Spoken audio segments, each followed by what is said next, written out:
Malati, do you have anything you want to say before I get started, or shall I start the day?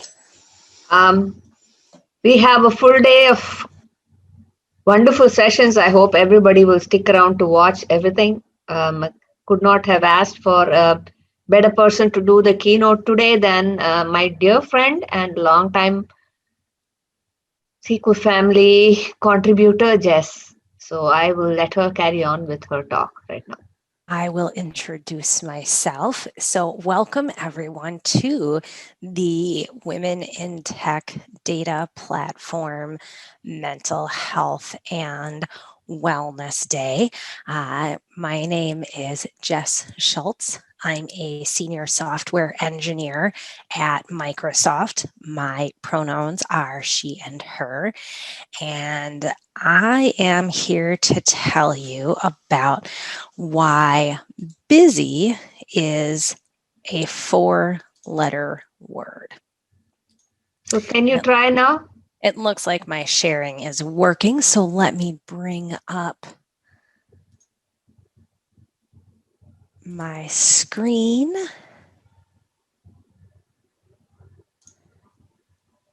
And you can see that now. So a quick thank you to the sponsors for today's event. Without their support, this could not be possible. So thank you to each and every one of those companies. We have messages from a couple of our sponsors, including Paul Randall from SQL Skills, who reminds all of us that anyone can, and many have, struggled with depression. It is not something to be ashamed of. You are not alone. And the best thing that you can do is talk to someone about it. I will confess that at various points in my life, I have struggled with depression. So I am one of many of those people. And I will say the same thing: ask for help, tell someone, and talk to a counselor.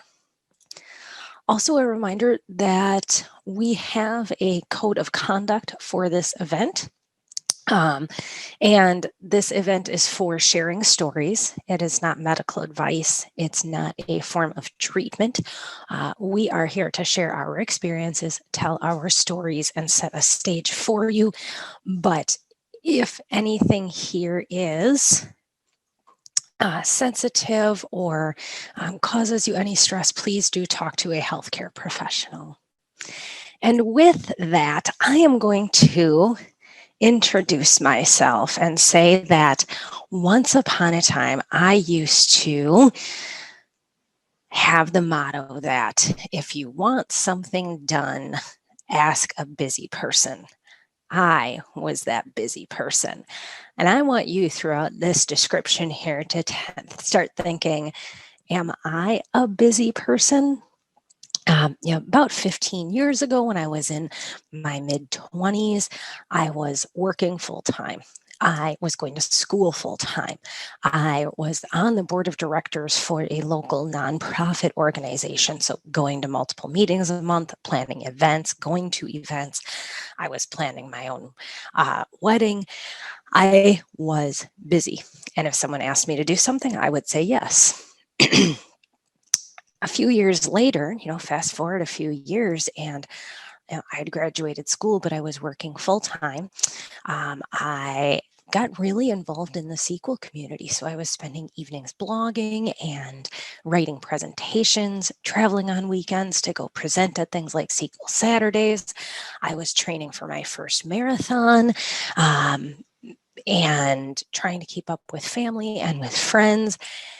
And I was exhausted. Eventually, I got very burned out. I was just sleeping all the time. Depression set in. And then I read an amazing book, which I will talk about soon here, and I learned to let go.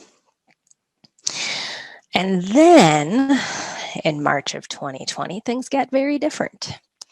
The global pandemic began, and we were initially thinking, oh gosh, we're just going to sit at home for a few weeks, stay close to home, work from home, and things will get back to normal. But this has stretched into a year. And for many of us, we're still working from home full time. I personally have not seen a coworker in person since February of 2020, well over a year. So suddenly with this pandemic, people were working remotely, having children go to school remotely, only be able to see family and friends remotely. And, my experience was everything I wanted to do, get groceries, that took twice as long as normal because it was putting in an order, waiting for it to be brought out to your car, waiting for it to be delivered. Trying to take a pet to a vet started taking longer because you had to drive there, check them in. They had to walk them up to the door, hand them over to a person, talk to a vet on a phone. People had to figure out how to safely care for their aging parents, perhaps. We got busy in a whole different way, and it's exhausting to many people. So what did I do? I had to go back and flip through and reread that amazing book and figure out how I could detox a little bit and not be so busy. When we look at the word disease, it is a noun, and if you think of it, it is really two words, dis-ease. The definition of disease is a condition of the living animal or plant body, or one of its parts, that impairs normal functioning and is typically manifested in distinguishing signs and symptoms. I think that being busy can impair normal functioning and is manifested with distinguishing signs and symptoms. How is this? Well, think about it. We have nonstop stimulation. We are constantly being given one more thing to do. It can be one more meeting to attend at work. It could be one more birthday party to attend. It could be one more TV show to watch. And the more that we take on, the busier that we are, all of a sudden our signs and symptoms start to flash up. We get cranky, we get stressed, we're tired, we're unable to concentrate. That sounds to me like being busy is a disease.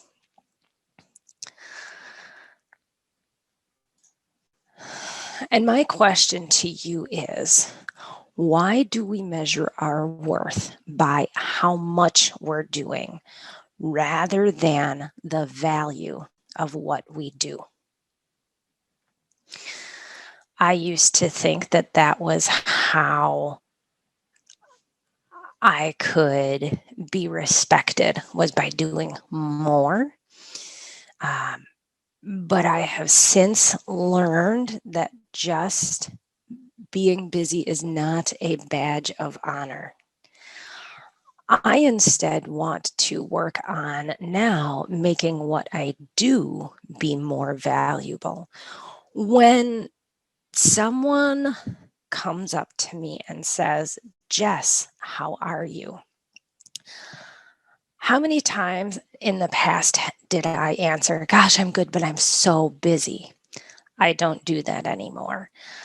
And when I ask people how they are and they say, "Oh, I'm so busy," I think, okay, let's talk about why you're so busy, instead of saying something like, "Oh, I'm excited about this project I'm on or this book I'm reading. I'm doing well. I'm settling into my new house. I'm really enjoying where I'm living." That's what I want to hear from people. I want to hear an emotion. I want to hear how they're feeling, not "I'm busy." What I'd love to hear from someone actually is, "I'm bored."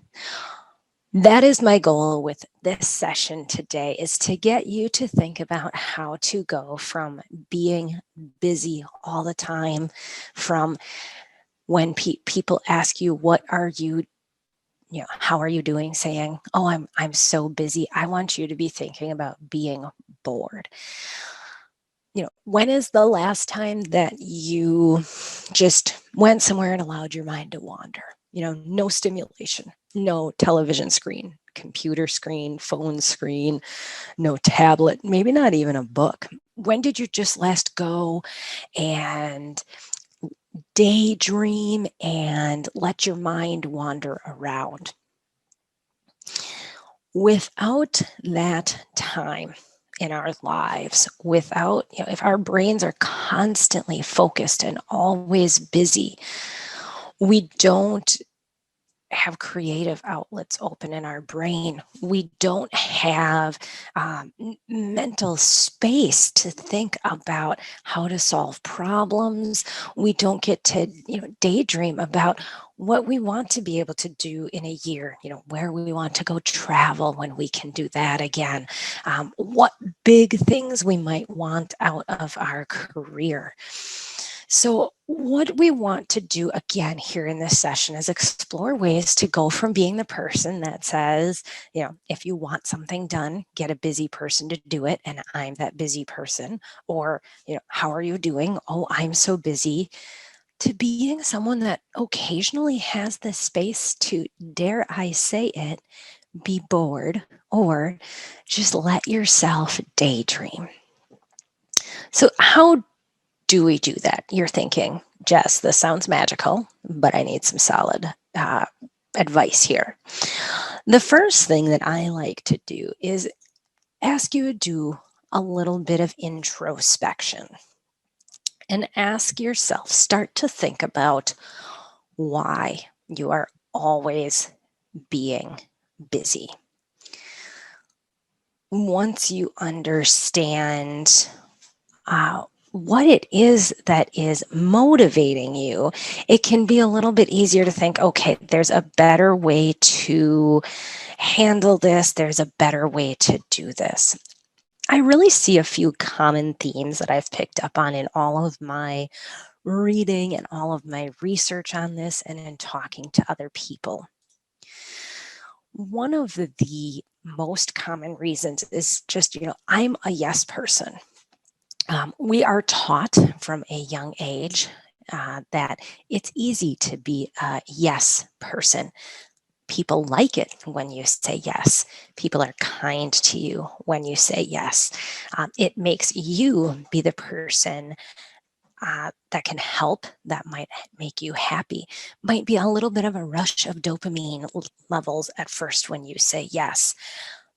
But the more you say yes, the more and more you're taking on. When you say yes to something, you might not be thinking about, you might not know how much work and time is involved with what you are saying yes to. So what I'm here to help you do today is learn to say no. And I have several strategies for how you can do that. Another common theme that I see is I see what other people are doing and I need to keep up. It can be very easy to compare ourselves to others. We can see, we look at our coworkers, we can look at people in our social circles, we can look at our neighbors. You might see, a peer that just got a promotion and you think, why didn't I do that? I do all the same work. So you take on more projects or you work harder. You might see, someone, a friend that's working full time on the board of directors, making fresh cookies for a bake sale for their kids, for your kids' school. And you think, how can she be doing that? And I can barely get my laundry done and get the kids to school every morning. You might have a neighbor who has this fantastic, perfectly manicured lawn and garden and tells you about the 3 vacations he's been on in the last year and all the amazing things that he does in the community. And you start to compare yourself to them. That's normal and that's human, but We also need to keep in mind that all of these people that are doing these amazing things that you see, everyone is fighting a battle you don't see.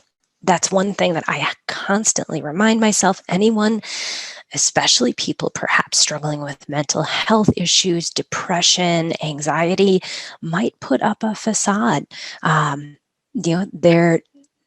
They look one way to you, especially if you don't know them very well, but they could have something going on in their lives that's very difficult. So what I want you to remember is that you want to stop comparing yourself to other people.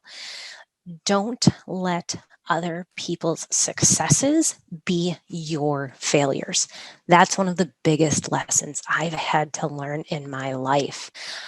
I let my successes be my successes and my failures be my failures, and other people have their journeys and their lives. And so I don't say yes to everything just because someone else got the promotion, and if I say yes to this, then I will. It has to be an investment in me. Another common theme that I see is that people, they say yes to things, and I did this for a long time in my 20s. I don't know what I want. I didn't know what I wanted to do long term for a career. I didn't know where I wanted to live. I didn't know what my own hobbies were. I went through a startling amount of hobbies in my 20s. And without sitting down to reflect and think about knowing what we want, you could be like me and just say yes to everything. But again, that turns into all of a sudden I'm swamped. I have no time for myself. I'm never bored.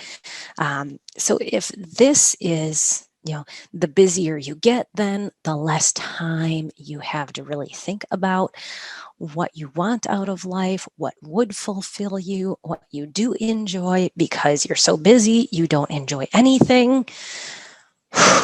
If that's you, I've been there, and it's a hard position to be in. And what you really need to do is learn to quit things that you're not interested in, so you have time to reflect and find things that truly fulfill you and make you happy without necessarily being busy.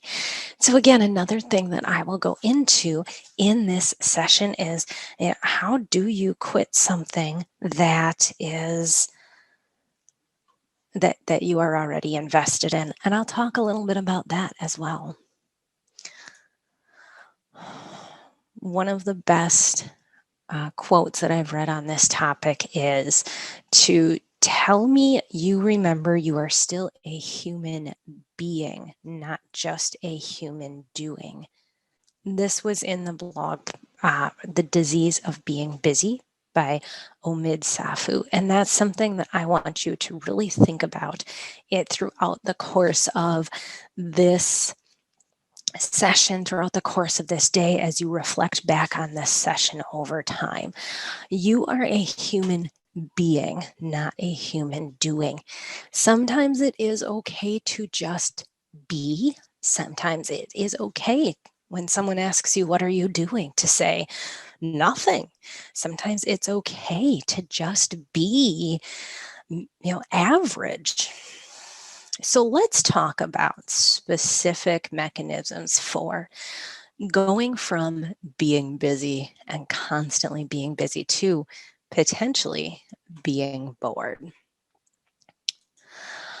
First, I'm going to recommend one of my favorite books. It actually still sits on my bookshelf right over here behind me.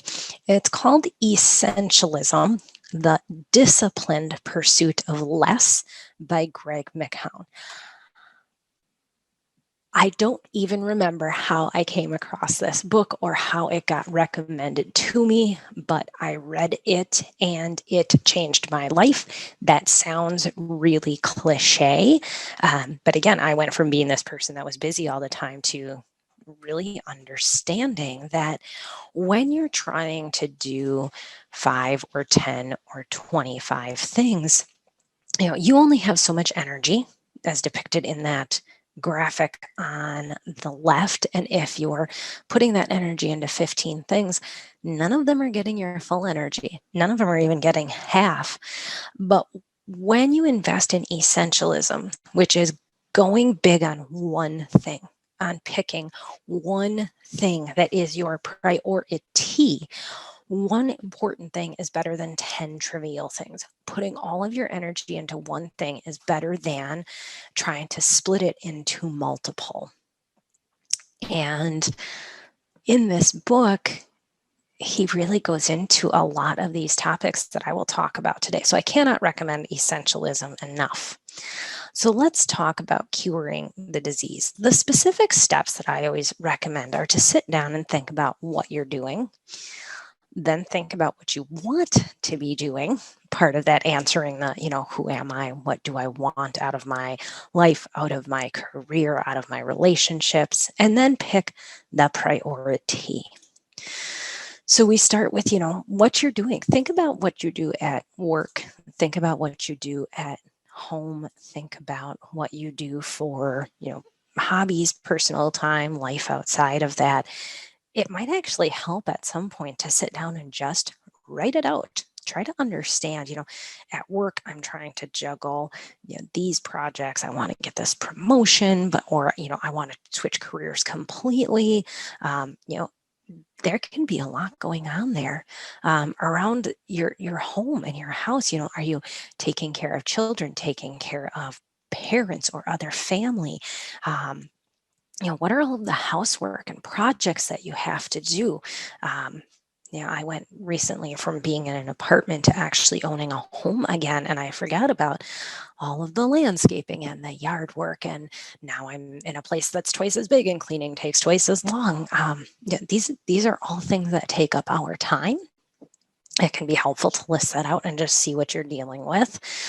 And then, outside of that, there are probably things that you enjoy doing that you want to do, whether it is being part of a social club or, writing the next great novel. I try to fit in trail running and biking and yoga and weightlifting and camping and hiking, every single week. Talk about being busy. I have to pick one. So just sit down and think about what you're doing, and then go through and think about what you want to be doing, right? What is an exercise is to go through and sit and pick what the one most important thing is from each of those categories. At work, what are you going big on? I continually choose, a few years ago, my I'm going to go big bet was on Azure. And I did. And I'm in an amazing org at Microsoft that works on all Azure projects.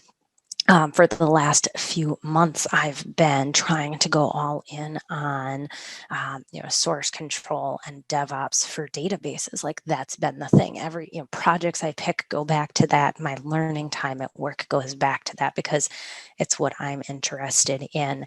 There's a need for it. It helps to have, one thing in mind. Like that's what I want to be doing around the house. I sat down and I thought about all the different things I do, right? There's cooking, there's cleaning, there's spending time with the family, there are repairs around a house. One of the things that was really liberating for me was realizing that when it came to having a house and a family, like I could pay other people to do things. Like there are people that will, if you really hate mowing your lawn, mow your lawn for you. If you really hate cleaning the house or it stresses you out, like there are people you can pay to do that kind of thing for you.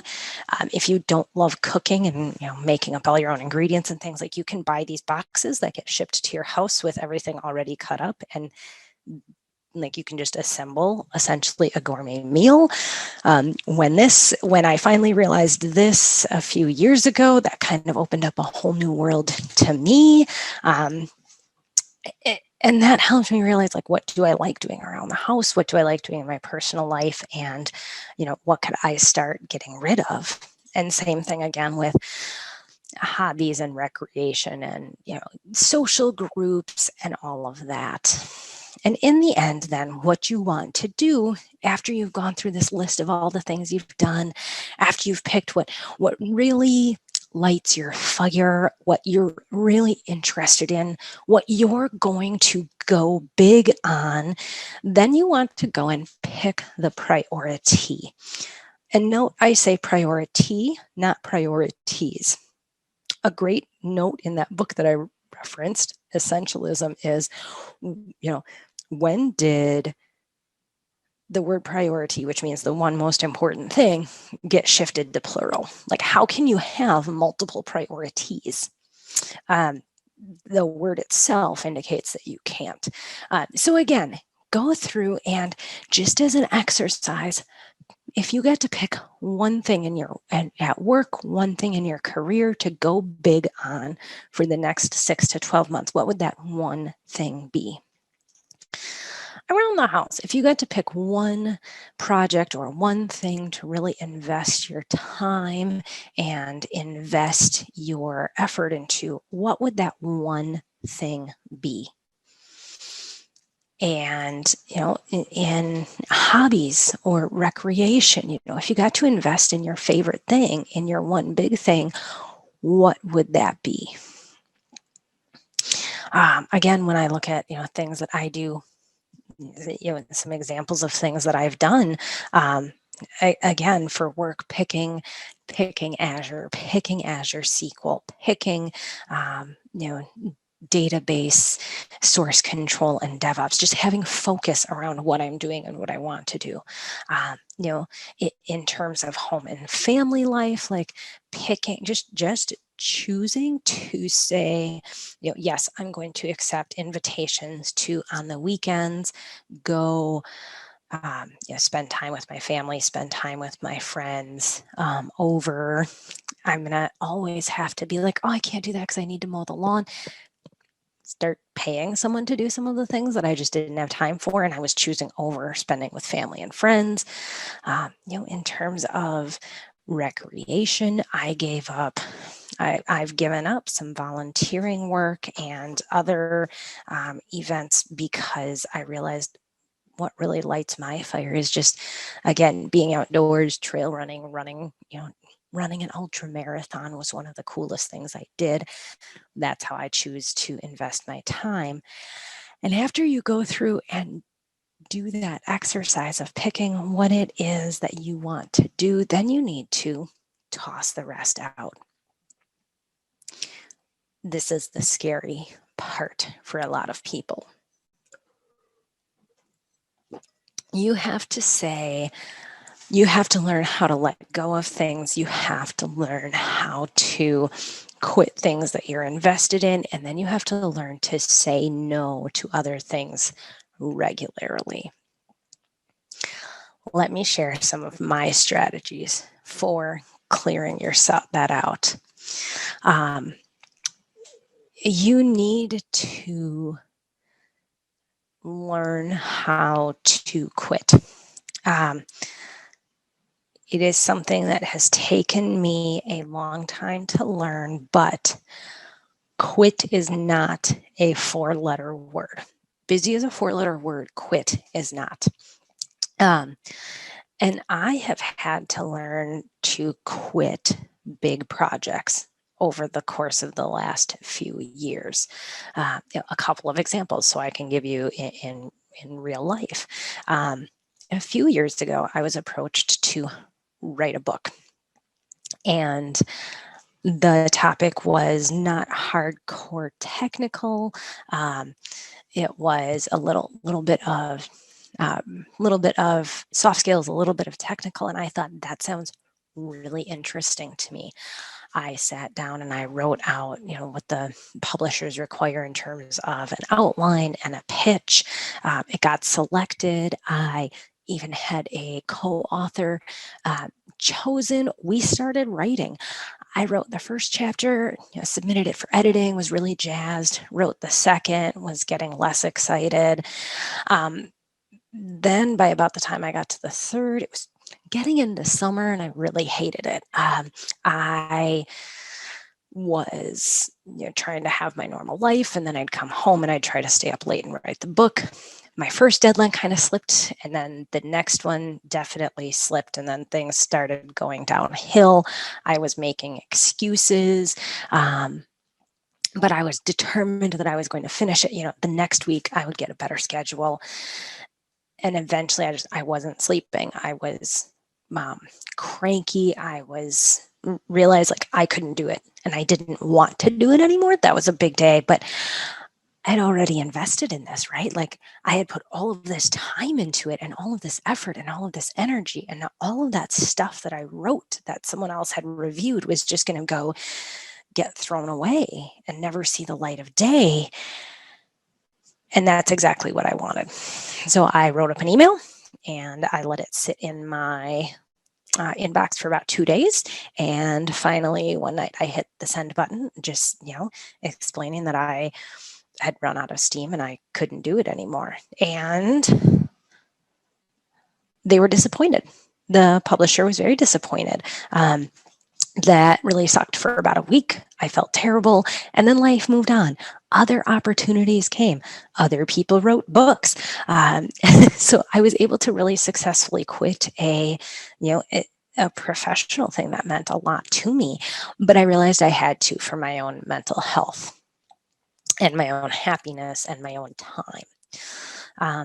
Even recently, so last year with the pandemic, I was introduced to a project called the Oxford University COVID Government Response Tracking Tool. This is, so at University of Oxford, there are researchers that got volunteers. They wanted to start collecting data about the, COVID enforcement measures that governments were putting in place, and then gather the data. Our kids staying home from school? Is public transportation closed? Are people, is there a mask mandate in effect? Is there any economic stimulus? Like if people get sick, are they paid to stay home, or are they just left out in the dark? Those were the kinds of things that they needed data gathered. Then this was all fed into, model and statistics, and scores were put out. And so they, trying to use this to predict what's the best combination of mandates to keep, COVID rates down. I thought this sounded fascinating. I had lots of time when I was just sitting on my couch in the evenings reading, or I binged watched Downton Abbey from start to finish at one point last summer. And I thought, I could do this. And I did. I joined the team. I took their coding workshop. I learned how to gather the data. And so for several months, I had a few days a week where I'd sit down for an hour one evening, an hour the next evening, spend a couple hours on Sunday, making sure all the data was gathered in for my country that I was assigned in the week. I joined the calls that they have on Thursdays to go over the collected data and meet with other coders. And I really enjoyed it. And then I moved in March. And so the month, if you've ever moved 1,000 miles, that there's the lead up is the packing, the decluttering, trying to say goodbye to the people that are where you're leaving, trying to prep for where you're going to, making sure you have your insurance set up and making sure you have utilities, finding movers. Then there's the actual move itself, which in my example, or in my case, the weekend I was supposed to move, there was a huge snowstorm coming into the Denver area, and I had to move everything up by about 2 days. I'm glad I did. It got 29 inches of snow where I had been leaving, so I'm glad I got out when I did. But then after you move, there's getting unpacked, getting settled in, trying to find where the grocery store is, trying to find where anything is. That was my life. That is still my life. And here was this Oxford COVID government response team. Got to the point where it was late at night, late on the weekends, not sleeping, missing deadlines, feeling stressed. And I had to email them and say, I've really enjoyed working with this for almost the last year, but my life circumstances have changed and I have to quit. I hated it. They're such kind people. It's such an important thing. But for my mental health, I had to quit. And I did. And I got this really nice email back, thank you for all of your work over the last year. We really appreciated it. If you're ever back at a point where you could contribute again, please let us know. We'd love to have you back. So what I want you to get out of those couple of stories is that you can be invested in something and you can quit it. You can back down from something that no longer fulfills you. If there is something in your life that, if you are in that situation, if there is a project or a committee or something that you are in that is just causing you stress, eating away at your time, I want you to think about this. If I wasn't already invested in this project, how much would I invest in it now, right? If I had not started this 3 years ago, if someone came to me today and said, we'd like you to do this, would you say yes or no? Another way of looking at it is, if I didn't have this opportunity, how much would I be willing to sacrifice in order to obtain it? That's another quote that I heard that's very relative. Oftentimes, there is a term called the sunk cost fallacy. Essentially, we humans are wired to think that what we have, if we've spent money or time on it, like we have to stay invested in it. You could have a dress that you spent a lot of money on for a wedding or a party or something, and you hate it. You think it looks terrible on you. You don't like the color. You don't like the cut, but you hold on to it because it was expensive, and your friend, you got it for a friend's thing. Think about it though. Like, have you ever gone into your closet and said, I don't love this and I just want to get rid of it? You can do the same thing with what you are spending your time on as well. So my recommendations for when you get to that point where you realize that there's a project that you're on and you don't love it and you don't want to spend the time doing it anymore, quit it. And how do we quit it? This is my recommendation. Be honest. Again, with my quitting the book or quitting the COVID data collection. I was just honest about it. My life circumstances have changed. With the book, it was, I'm sorry, I'm not having fun anymore. I'm not enjoying this. It is not something I like doing. I don't have time for this. My life circumstances have changed. I don't have, 4 to 6 hours a week now to sit down and collect government data. I'm spending that time on my house. Be polite about it, of course. Again, thank you for the opportunity. Thank you for letting me work with you. And then be firm about expectations for exiting. I have these 3 outstanding things. I'll be able to do this by a specific date, and then I'm done. And again, then you can do what I do, send the email, shut down the computer, and run away for an hour or a day because you are cringing thinking about how the other person is feeling when they read that email. But remember, the world isn't going to end. Life will continue on. There will be other opportunities, and you will be happier. Your mental health will be better. So that's how we have started now. So remember, this is part of that whole philosophy of identifying what we're doing, trying to identify what we want to be doing, narrowing down.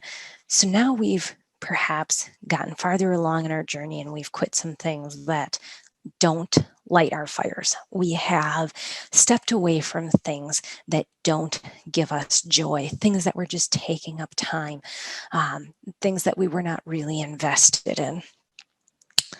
One of the problems with this is that something else is going to come along.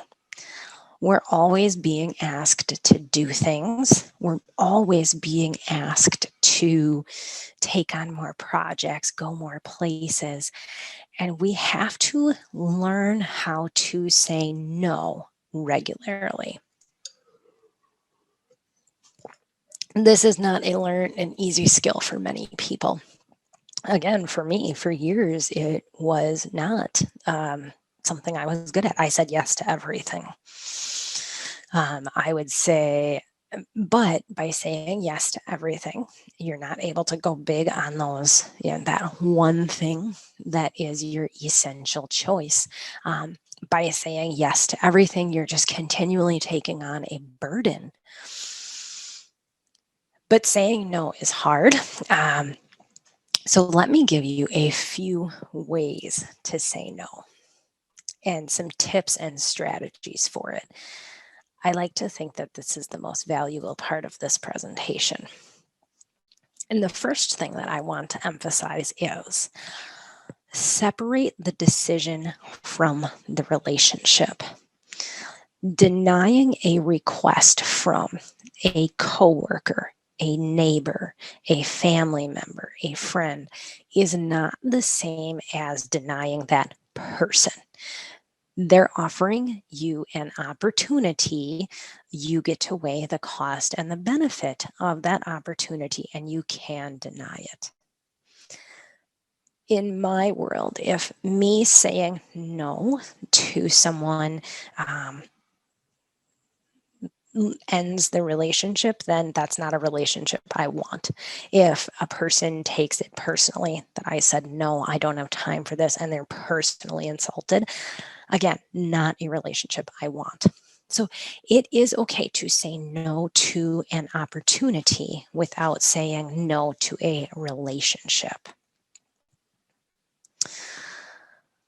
Now, sometimes no can be a complete sentence. Someone can ask you to take an opportunity and you can just say, no, thank you. It could be, a classic case of this is your email inbox at work and meetings.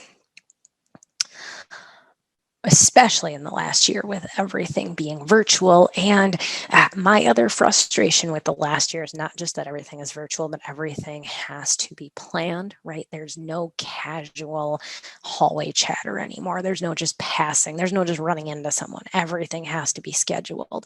So there's a lot of meeting requests that come through. Very few things are spontaneous. Everything is planned. I could easily attend 40 hours of just meetings a week. But there are a lot of meetings about projects that I'm not really involved in, and I can just decline those. There are, various checkpoints, reviews, stuff about the business. Sometimes I say yes to them, sometimes I don't. So no can be a complete sentence. Declining something can be acceptable. But when you don't feel comfortable just saying no outright, when someone asks in person or, over a video call or, on a phone call, before you reply, just count to 5. One of the things that I have been really working on just in general is not trying to fill silence. When someone asks, oftentimes something like, can you help me with this, right? Just count to 5. That gives you time to think about whether or not you really want to help, if you have the time to help. And sometimes the person might just start talking, right? They might be like, oh, here's what I really need done, blah, blah, blah, blah, blah. So let that person think about their question. Let that person think about what they are asking. Sometimes just counting to 5 is very valuable. One of my favorite strategies is the soft no. Jess, can you help me out with this? No, but what I can do is blank. This soft no is great for when there's an opportunity, that I'm interested in, and I want to help, but not at that exact moment. No, but I can help next week. No. So think about that, the soft no. If this is something you're interested in, but not at the exact moment, tell them that. Maybe what that person wants can wait. A great one is, let me check my calendar. This is a great way to say no. When someone says, can you attend this meeting, or can you come work on this project? This is also a great one in my personal life when someone wants to go somewhere, do something, have another Zoom meeting. This lets that person know that what they are asking for is your time, and time is the one thing we never get more of. Time is the finite resource in this world. So instead of saying no to something, instead of saying yes to something, and if you're not comfortable saying no to it, say, let me check my calendar. Let me see if I have time. Let me see if I can make time. This gives you time to pause and reflect on if it is truly something you want to say yes to, if it's something you have time for, without just bluntly saying no. One of my favorite questions, or one of my favorite ways of saying no, is to, again, especially at work, or sometimes with family, I'll be honest, to say, yes, I can do that, but what should I deprioritize then?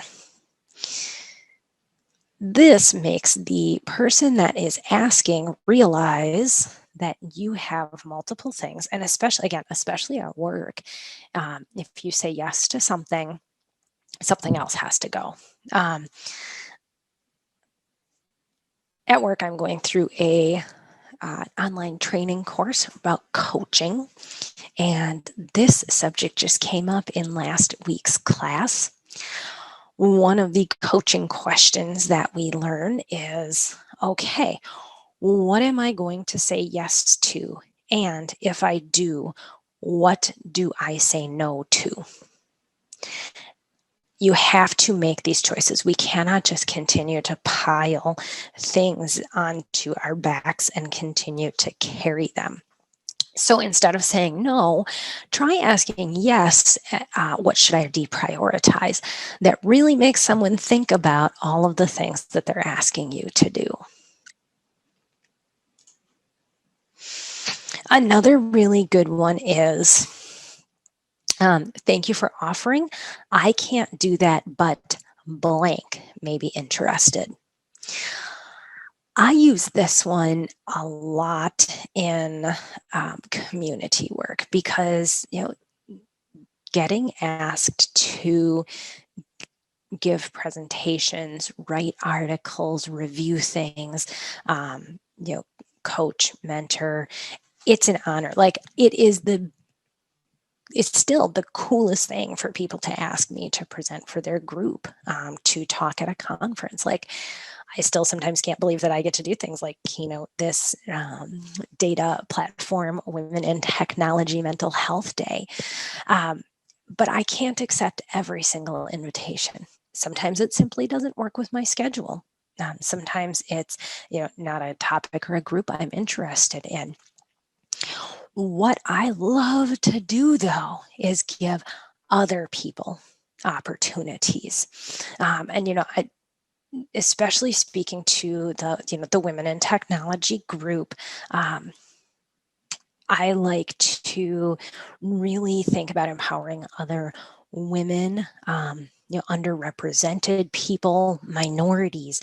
How can if I am saying no to something, how can I give someone else that opportunity? How can I lift someone else up? So this is one of my favorite ways to say no. I can't do it, but blank may be interested.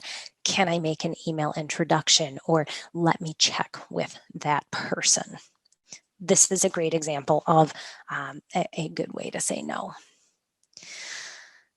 So those are a few strategies for saying no to things that aren't essential to you, things that you're not going to go big on, things that don't light your fire. Because you can say no and regret it for a few minutes or hours.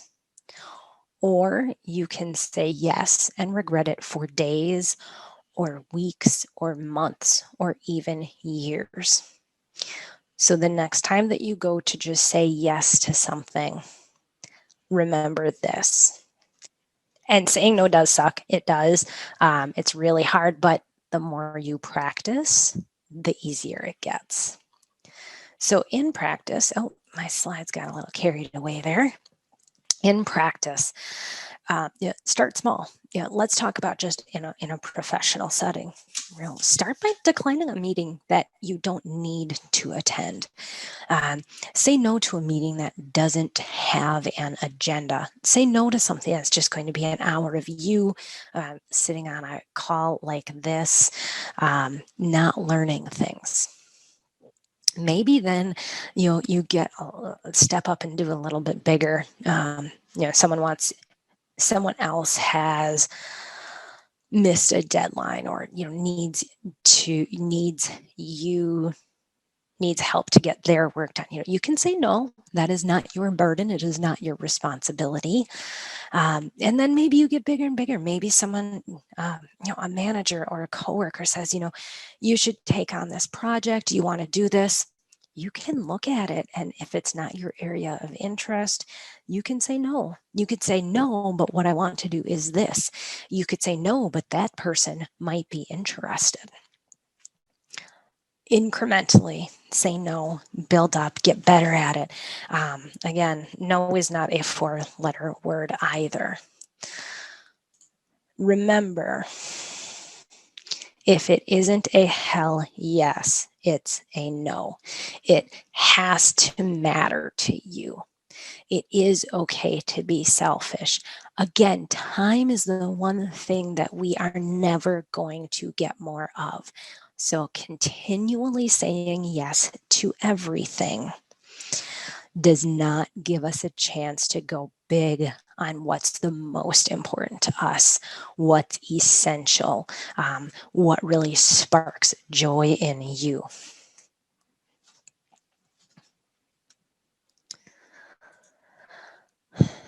So to wrap up with just the last few minutes, again, what I want you to be is bored. I want you to be joyful, not busy. When someone says, how are you doing? I never want you to answer, I'm so busy again. Remember, you want to think about what you're doing, right? Again, sit down, go through, list that all out. Then start crossing off things you don't want to be doing, circle things you do want to be doing. Pick your priority. Pick that one thing you're going to go big on. If you're invested in something that doesn't fit that priority, quit it. And most importantly, learn how to gracefully say no to requests and opportunities, particularly for your time, that don't matter to that one thing, that don't matter to that priority. That is how we can be less busy. Again, I will recommend the book Essentialism by Greg McKeown. Really, again, sounds corny, but it was life-changing for me. If this presentation appeals to you, if you're looking for more ways to focus and do less, this book is going to be great for you. Feedback and questions are welcome. I'll leave this here for a moment. You feel free to send me an email or contact me on Twitter. We have about 5 minutes left. I'm going to try to look in the chat to see if there are any questions. We have a few minutes, so please. No, I don't know where chat went on my computer screen. I will ask I just Mala and asked Kathy Vinita. if there are any questions.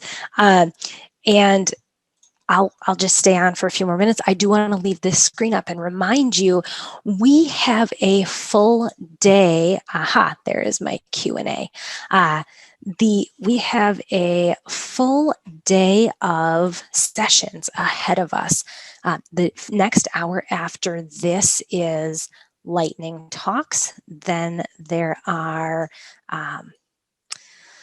other presentations around mental health and wellness, helping people cope, dealing with depression. I'm really interested in the power of laughter.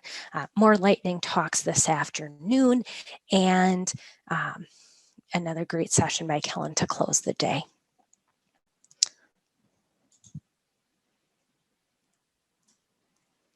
All right, so I will say, I see there's lots of comments in the Q&A. Thank you everyone for taking time out of your day to attend my session. It means a lot to me. I think that taking time for today's sessions is going to be very valuable for all of us.